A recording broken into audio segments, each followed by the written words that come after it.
Hello everyone. Today I wanted to talk a little bit about private pilot requirements and dissecting some of these hours. Now there's some ways you can probably cut the total time that's required. Obviously you have to be 40 hours or more here. Most people are not able to finish in 40 hours. It took me, I think, between 45 and 50 hours to finish, and that is kind of on the lower side when you consider the average. But just a full disclaimer on these tips that I'm going to issue is that some of them may not be approved by your particular CFI, just based on the aggressive nature of some of them. But also keep in mind that while these are tips to save the cost of the flight time, you're probably going to need at least that much or more time on the ground, either by yourself or with a flight or ground instructor, to kind of make up for that savings, if you will. But from a cost perspective, these could definitely you could definitely leverage them. All right, so let's begin. Let's talk about cross-country requirements and the night requirements, and kind of bundle them together in a sense. Notice that 2A talks about a long cross-country, a total of 100 nautical miles, and a cross-country is defined as 50 or more. I like to say more than 50, just strictly more than 50, so 50.1 or greater, and for a straight line distance from your departure to the furthest airport away, straight line distance. So it's basically a long cross-country, like I said, so you can, there is no regulation defying this, but you can combine 1 and 2A together. Now, this being said, the disclaimer for it is that your CFI, you have to kind of work it out with your CFI, and also it's sometimes possible that the instructor is not going to want to just have 3 hours of cross country. I did pull up a site from a CFI that spoke to this a little bit, and I guess he was kind of the odd man out in terms of the opinion. But if the student had proper ground instruction prior to their dual cross countries, he's never had a student require more than the 3 hour minimum, and he has 13,000 hours of flight instruction. Now this is an N=1 kind of experiment, was one person kind of suggesting it, but it's somebody who's a veteran in this, and I'd like to think that because I'm seeing that it is plausible to accomplish your dual cross country in a total of 3 hours and kind of double dip this and this together. The gentleman who wrote that, again, he had said that with proper ground instruction, this can be supplemented by a lot of time reading up on what is required for a cross-country flight, your pilotage and dead reckoning, nav log, doing this all in pencil and paper, the very tedious exercise of doing this, or seemingly tedious, doing this on ForeFlight as well, but also doing it pencil and paper, your E6B, pull that out, get your performance data, all of that good stuff, and weather. So getting all that information kind of ahead of time, putting in the extra effort to kind of set yourself up for a very successful cross-country will really impress your CFI, and kind of get him or her to mentally note that, hey, this student is really accelerating well and understands how cross-country flying works, and I feel confident when I solo them that they'll be able to do their own cross-country and not get lost, land at a towered airport without clearance or something like that, because I've seen happen before. That's and I'm sure that's not terribly uncommon for student pilots to have done. So anyway, this 2A and 1 can kind of be combined. Well, I would approach night training, in my opinion, one way to do it is, since you have the 10 takeoffs and landings to a full stop at night, do a night flight with the instructor that is not cross country, that is maybe either a local airport in the pattern, or maybe to an airport not too far away and land at that airport. Get an understanding of how night flying works. Get your eyes adjusted to nighttime flying. Understand what, towers, the airport lighting, obstruction clearance, all of those things that kind of, and the visual checkpoints that are going to be different from day and night, because bodies of water, for example, are harder to see at night, and towns are illuminated at night, larger towns.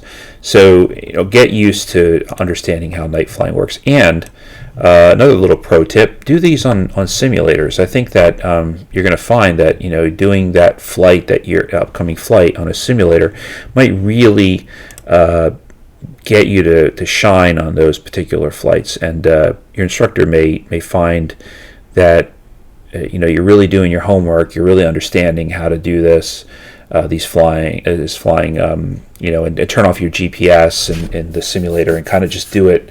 And then when you actually do it in real life, you may come to find out that it's going to look very, very similar.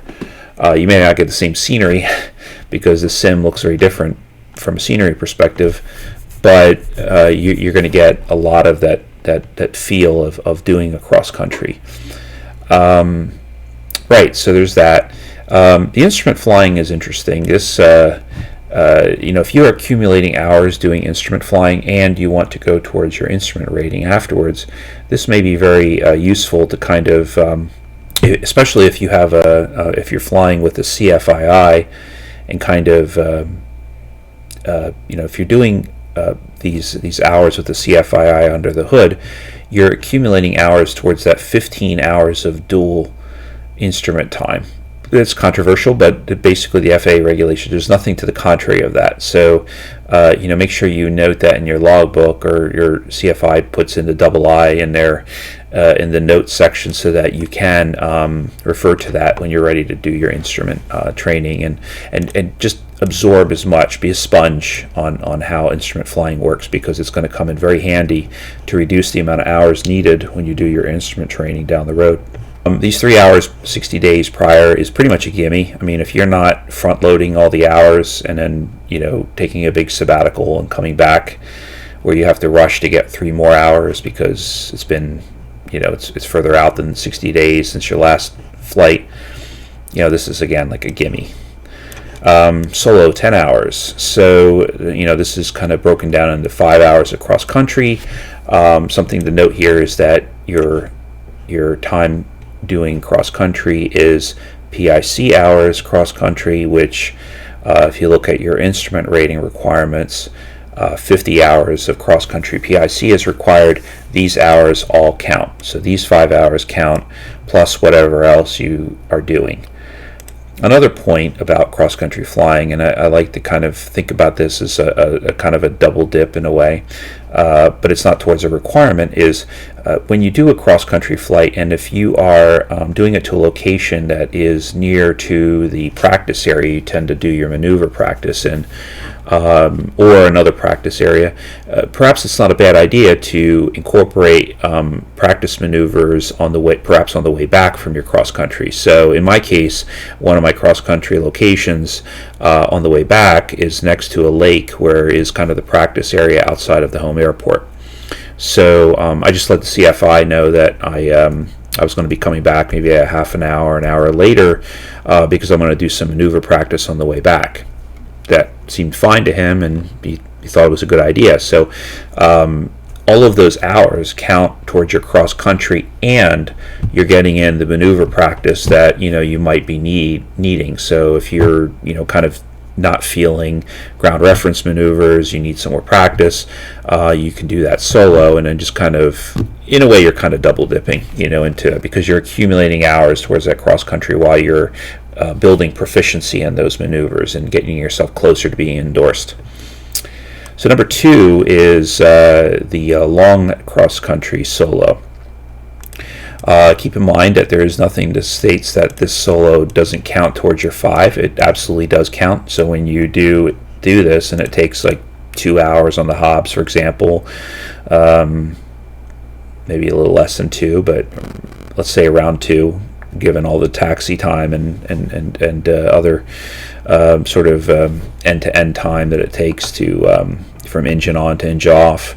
This counts towards 5. So it's not really double dipping. You're going to have to do this at some point, so it's kind of implied. One area you can kind of add in additional, I don't know if CFIs are really keen on doing this, mine wasn't, is that if your long cross country incorporates a flight to a control tower, either you can incorporate that into a cross country or into your long cross country.